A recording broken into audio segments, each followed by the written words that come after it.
माननीय केंद्रीय गृह एवं सहकारिता मंत्री भारत सरकार श्री अमित शाह जी। मेरे साथ बोलिए, भारत माता की। क्यों भाई, फिर से मोदी सरकार लानी है या नहीं लानी है? अगर मोदी सरकार लानी है तो ऐसा आवाज नहीं चलेगा। मेरे साथ दोनों हाथ उठाइए।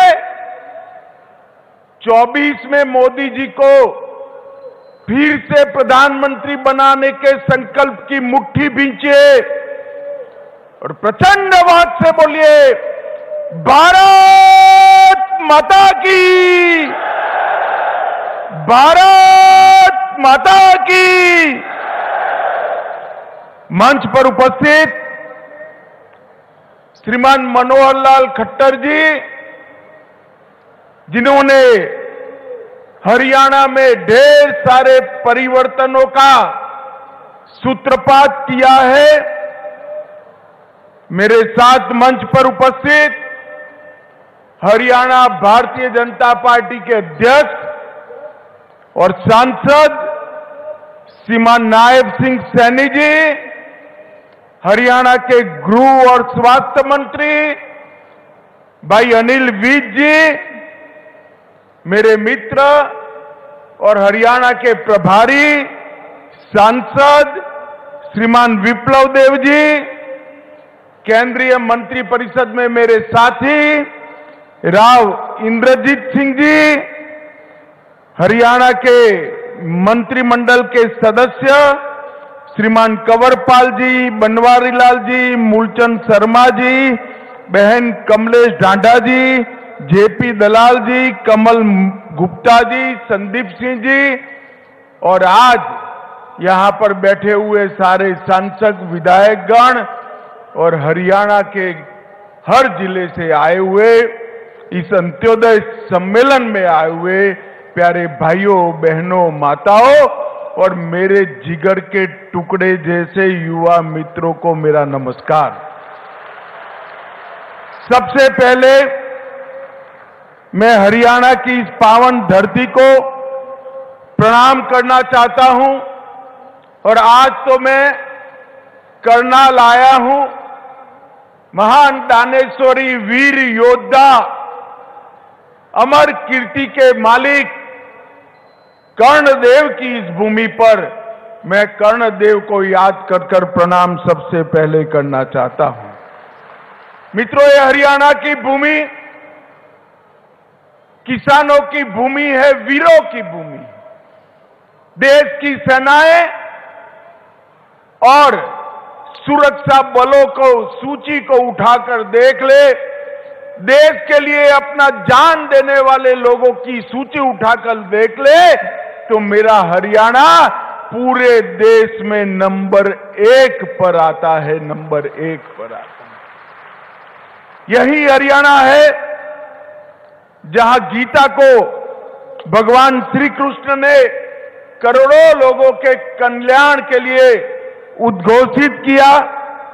यही हरियाणा है जो कृषि और डेयरी का कीर्तिमान गढ़ने वाला राज्य बना और यही हरियाणा है जो भारत की भूख मिटाने के लिए अन्न का भंडार बनकर समग्र देश के गरीबों के पेट में अन्न पहुंचाने का काम करता है। ये हरियाणा की भूमि को मैं बार बार प्रणाम करता हूं। मित्रों, आज 5 नई जन कल्याणकारी योजनाएं हैं। उसमें एक योजना है मुख्यमंत्री तीर्थ यात्रा योजना। मैं आप सभी को कहता हूं कि हम सब देश भर के लोग सालों से राह देखते थे, मांग भी करते थे और प्रभु प्रार्थना भी करते थे कि 550 साल से अपमानित अवस्था में बैठे हुए रामलल्ला को अपना भव्य मंदिर मिल जाए। मुझे बताओ माताओं, भाइयों, बहनों, अयोध्या में मंदिर बनना चाहिए था या नहीं बनना चाहिए था समय पर? एक कांग्रेस पार्टी ने आजादी के इतने सालों तक राम मंदिर को लटका कर, भटका कर, अटका कर रखा। हरियाणा वालों ने मोदी जी को दूसरी बार प्रधानमंत्री बनाया। मोदी जी ने इसका भूमि पूजन किया और 22 जनवरी को उसकी प्राण प्रतिष्ठा भी नरेंद्र मोदी जी करने वाले हैं। मेरा आप सभी से आग्रह है कि अपने परिवार में जो बुजुर्ग है, ये तीर्थ यात्रा योजना का फायदा लेकर सभी के सभी लोग पहले रामलल्ला के दर्शन करने जाए, ऐसा मेरा आप सभी को आग्रह है। मित्रों, नरेंद्र मोदी सरकार केंद्र में और हरियाणा में मनोहर लाल खट्टर की सरकार, ये दोनों भारतीय जनता पार्टी की सरकार ने देश और हरियाणा को ये 9 सालों में आगे बढ़ाने के लिए कोई कसर नहीं छोड़ी। देश में मोदी जी के नेतृत्व में 7 IIT बने, 7 IIM बने, 15 एम्स बने, 390 यूनिवर्सिटियां बनी, 700 मेडिकल कॉलेज बने और 54,000 किलोमीटर नेशनल हाईवे की रचना नरेंद्र मोदी जी ने की। और इसी तर्ज पर मनोहर लाल जी ने हरियाणा में 77 नए कॉलेज बनाए, 13 यूनिवर्सिटियां बनाई, 8 मेडिकल कॉलेज बनाए, 2 नए एयरपोर्ट बनाए, 16 नए अस्पताल बनाए और 28,000 किलोमीटर से ज्यादा इतने छोटे से हरियाणा में 28,000 किलोमीटर से ज्यादा रोड बनाने का काम मनोहर लाल खट्टर सरकार ने।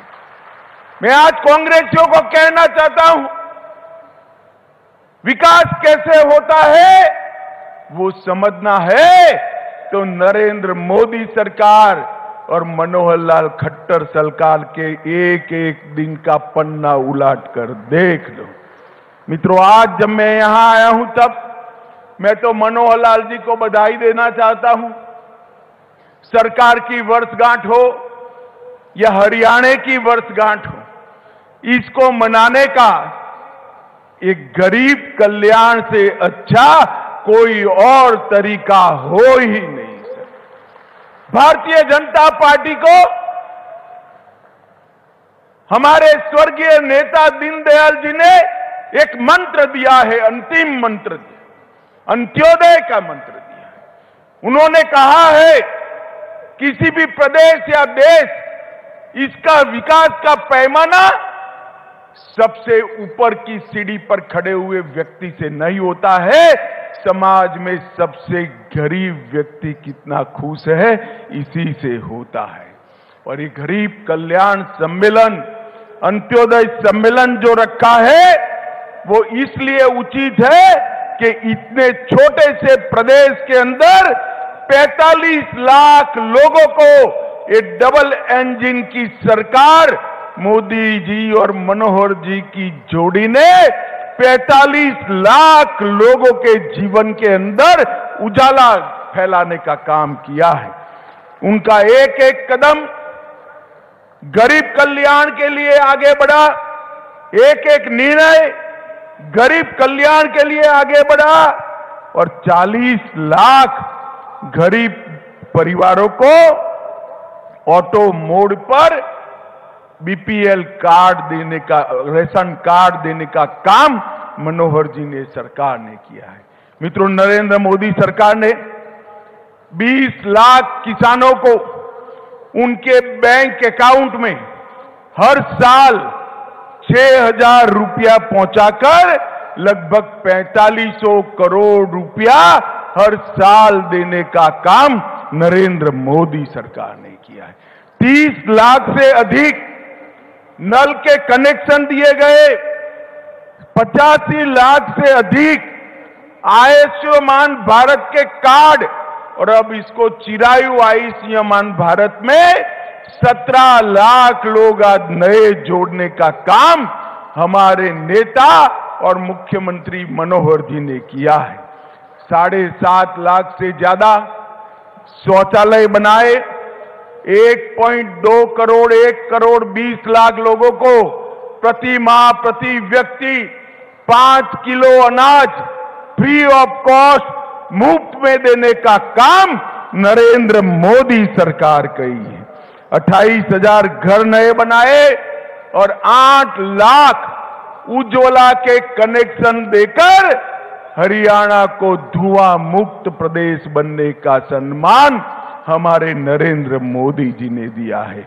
मित्रों, एक गरीब कल्याण जो आगे बढ़ाया, अभी मनोहर जी ने आज ही घोषणा कर दी, वृद्धावस्था दिव्यांगजन सबको 2725 रुपया देते थे, नए साल में उनको 3,000 रुपया देने की घोषणा हमारे मनोहर जी ने कर दी है। मित्रों, मैं आज कहना चाहता हूं कि हरियाणा कई बातों में सबसे आगे है। हमारा किसान अन्न के रूप में सोना उगलता है, यहां के खिलाड़ी स्वर्ण पदक और रजत पदक की झड़ी लगा देते हैं, और हरियाणा देश में चावल का सबसे बड़ा निर्यातक अगर कोई बना है तो हमारा हरियाणा बना है।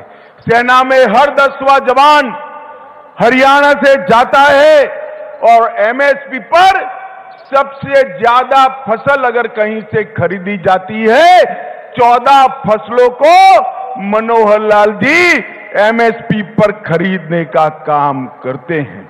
लाल डोरों के भीतर मालिकाना हक देने वाला देश में सबसे पहला राज्य हरियाणा बना। पढ़ी लिखी पंचायतों वाला सबसे पहला राज्य हरियाणा बना। महिलाओं की 50% भागीदारी वाला पहला राज्य हरियाणा बना। सभी ग्राम घरों में पेयजल पहुंचाने वाला पहला राज्य हरियाणा बना, और सबसे पहला आयुष विश्वविद्यालय बनाने वाला राज्य भी हरियाणा बना। पूरे देश में प्रति व्यक्ति जीएसटी कलेक्शन हरियाणा का सबसे ज्यादा है, और देश की अर्थव्यवस्था में इतने छोटे से प्रदेश का 4% का योगदान है, और खाद्यान्न देने में छोटा आकार होने के बावजूद भी देश में दूसरे नंबर पर मेरा हरियाणा है, और दूध के उत्पादन में तीसरे नंबर पर है। मित्रों, 400 से ज्यादा फॉर्च्यून कंपनियों के मुख्यालय अपने गुरुग्राम में हैं, और लॉजिस्टिक सुविधा देने में भी हरियाणा दूसरे नंबर पर आता है देश में, ये दूसरे नंबर में। मैं पूछना चाहता हूं हुड्डा जी को, हुड्डा जी 9 साल में ये विकास हुआ है, ये दिखाई पड़ता है या अभी भी आंखें बंद है? आपने क्या किया था? भय, भ्रष्टाचार और भूख का शासन दिया था। हुड्डा जी आते थे तो बेफाम भ्रष्टाचार होता था। दामाद की सेवा में हरियाणा की भूमि की नीलामी होती थी, और चौटाला जी आते थे तो कानून और व्यवस्था की परिस्थिति खराब हो जाती। ये दोनों ने सरकारी भर्तियों में भ्रष्टाचार तो किया ही, अपने चट्टो बट्टों को नौकरी देने का काम किया।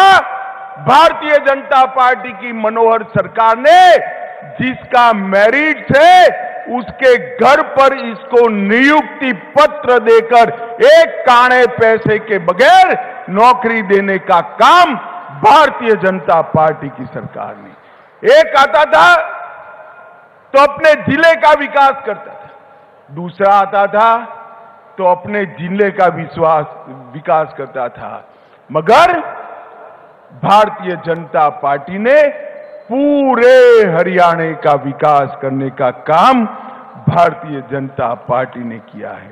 मित्रों, मोदी जी के नेतृत्व में भारत को यश दिलाने का काम अभी अभी आपने देखा होगा चंद्रयान भारत का चंद्रमा पर पहुंच गया। मुझे बताओ भाइयों बहनों, चंद्रमा कब चंद्रयान पहुंचा, हम सबको आनंद हुआ है या नहीं हुआ है? जोर से बोले, हुआ है या नहीं हुआ है? G20 में सारे राष्ट्राध्यक्ष हमारे प्रधानमंत्री की वाहवाही करते हैं। राष्ट्रपिता की समाधि पर जाकर सारे देश के राष्ट्राध्यक्ष राष्ट्रपिता को श्रद्धांजलि देते हैं। हर भारतीय का हृदय गर्व से हो जाता है। अरे हरियाणा तो दिल्ली से नजदीक है।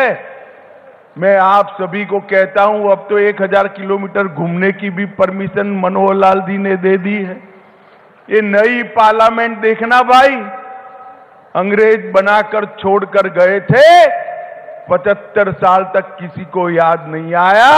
मोदी जी ने राजपथ को कर्तव्य पथ भी बनाया और नई पार्लियामेंट बनाकर समग्र देश का माथा ऊंचा करने का काम नरेंद्र मोदी जी ने किया है।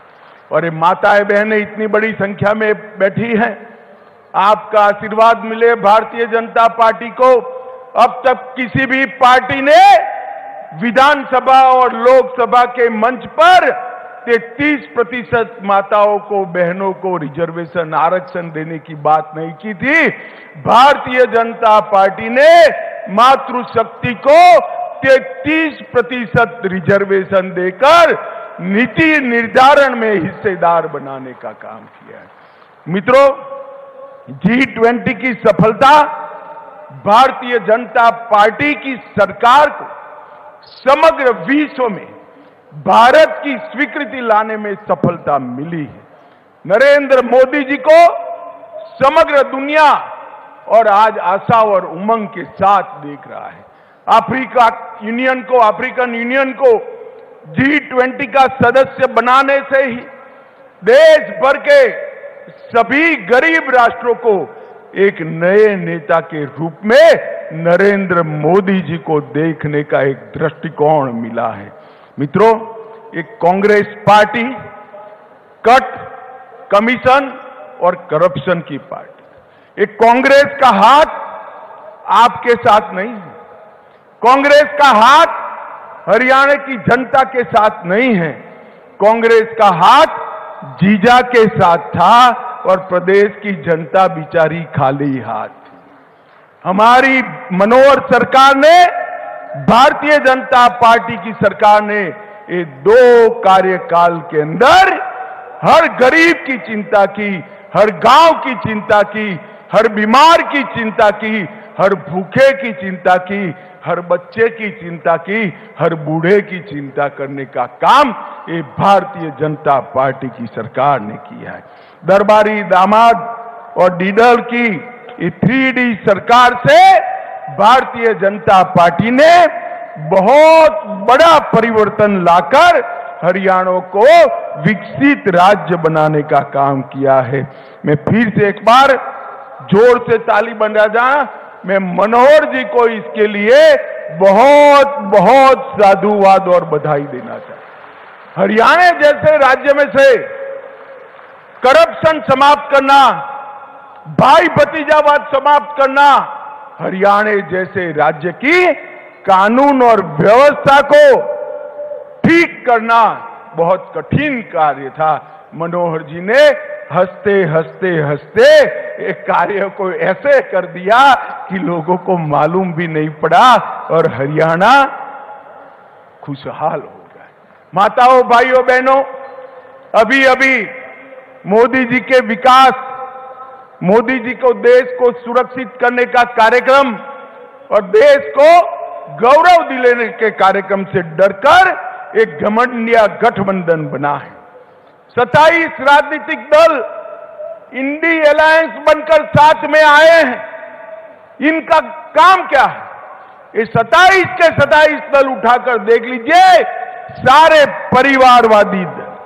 किसी को अपने बेटे को सेट करना है, किसी को अपने बेटे को प्रधानमंत्री बनाना है, किसी को अपने बेटे को एजेंसियों से बचाना है और किसी को अपने बेटे को मुख्यमंत्री बनाना है और किसी को मैडम का वफादार बनना है। ये लोग भला कर सकते हैं क्या? जरा जोर से बोलो, देश के गरीबों का, देश की 130 करोड़ की जनता का ये लोग भला कर सकते हैं क्या? मैं आज यहां पूछने आया हूं, हुड्डा साहब, आपकी दोनों जगह सरकारें थी, हरियाणा में भी थी और देश में थी। सोनिया मनमोहन सरकार ने 10 साल के अंदर हरियाणा को सिर्फ 40,000 करोड़ रुपया डिवोल्यूशन और ग्रांट इन एड के माध्यम से दिया था। कितना दिया था बोलो तो भाई? 40,000 करोड़। कितना? मोदी जी ने 40,000 करोड़ से बढ़ाकर 1,32,000 करोड़ रुपया ये 9 साल में दिया। और इसके साथ साथ 20,000 करोड़ की लागत से आर्थिक गलियारा परियोजना, 12,150 करोड़ की लागत से दिल्ली मुंबई एक्सप्रेसवे हरियाणा से होकर जा रहा है। 64,000 करोड़ की लागत से कुंडली मानेसर पलवल एक्सप्रेसवे का उद्घाटन हो चुका है। 19 किलोमीटर लंबा द्वारका एक्सप्रेसवे को गुरुग्राम का उद्घाटन पहले खंड का हो चुका है। Western dedicated freight corridor Rewari Madar station का उद्घाटन हो चुका है और इसके साथ साथ 21,000 करोड़ रुपया रेलवे में लगाए हैं और अन्य 20,594 करोड़ का 700 मेगावाट की क्षमता का इकाई बिजली उत्पादन का स्थापने का काम नरेंद्र मोदी सरकार ने किया है। 2G इथेनॉल बायो रिफाइनरी का उद्घाटन किया। 700 मिलियन अमेरिकी डॉलर की लागत से 886 एकड़ में मल्टी मॉडल लॉजिस्टिक पार्क बनाने का काम भी ये भारतीय जनता पार्टी की सरकार ने किया है। मित्रों, कांग्रेस पार्टी कभी भी ना हरियाणा का विकास कर सकती है ना देश का विकास छोड़िए, देश को सुरक्षित नहीं कर सकती। ये कांग्रेस पार्टी जिनके शासन के अंदर आए दिन पाकिस्तान से आलिया मालिया जमालिया आते थे और बम धमाके कर चले जाते थे। मित्रों, नरेंद्र मोदी जी प्रधानमंत्री बने, फिर से एक बार पाकिस्तान को पुरानी आदत लगी थी, उन्होंने पुरी और पुलवामा में एक हिमाकत कर दी। वो भूल गए कि कांग्रेस की सरकार नहीं है, भारतीय जनता पार्टी की सरकार है और मौनी बाबा मनमोहन सिंह नहीं, नरेंद्र मोदी प्रधानमंत्री है। 10 ही दिन में सर्जिकल स्ट्राइक और एयर स्ट्राइक कर पाकिस्तान के घर में घुसकर आतंकवादियों को सबक सिखाने का काम हमारे नेता नरेंद्र मोदी जी ने किया। ये धारा 370 इतने सालों से अनरस बच्चे की तरह अपनी गोदी में खिलाते रहते। मोदी जी को आपने दूसरी बार प्रधानमंत्री बनाया 5 अगस्त 2019 को धारा 370 को समाप्त करने का काम नरेंद्र मोदी ने किया। और राहुल बाबा भाषण करते थे, खून की नदियां बह जाएगी। अरे राहुल बाबा, खून की नदियां छोड़ो, किसी की कंकर चलाने की हिम्मत नहीं है, कंकर चलाने की हिम्मत। ये नरेंद्र मोदी सरकार देश की सीमाओं को सुरक्षित करने का काम नरेंद्र मोदी जी ने कहा। देश की सेनाओं का आधुनिकीकरण करने का काम नरेंद्र मोदी सरकार ने की और सीमाओं पर इंफ्रास्ट्रक्चर बनाकर हमारी सेनाओं को सुविधा देने का काम भी नरेंद्र मोदी ने किया है। और ये हरियाणा तो सेना के जवानों से भरा हुआ प्रदेश है। नरेंद्र मोदी जी ने इतने सालों से एक मांग थी 1 रैंक 1 पेंशन की, एक कांग्रेस पार्टी कभी पूरी नहीं की। नरेंद्र मोदी जी ने 1 रैंक 1 पेंशन देकर सभी सेना के वीरों का सम्मान करने का काम नरेंद्र मोदी जी ने किया। माताओं, भाइयों और बहनों, आने वाले दिनों में देश और हरियाणा दोनों जगह चुनाव आने वाला है। एक और कांग्रेस भ्रष्टाचार, तुष्टीकरण और जातिवाद की फरियाद, और दूसरी ओर भारतीय जनता पार्टी है, जो भारतीय जनता पार्टी लोगों के विकास के काम करती है। मुझे बताइए, आने वाले चुनाव में फिर से एक बार मोदी जी को प्रधानमंत्री बनाएंगे? जरा जोर से बोलिए, बनाएंगे? कमल के निशान पर बटन दबाएंगे? हरियाणा की सभी सीटों पर कमल खिलाएंगे? तो मेरे साथ दोनों हाथ उठाइए दोनों हाथ, विजय के विश्वास की मुट्ठी बींचिए और प्रचंड आवाज से बोलिए, भारत माता की, भारत माता की, भारत माता की, वंदे वंदे वंदे। बहुत बहुत आभार माननीय गृह एवं सहकारिता मंत्री।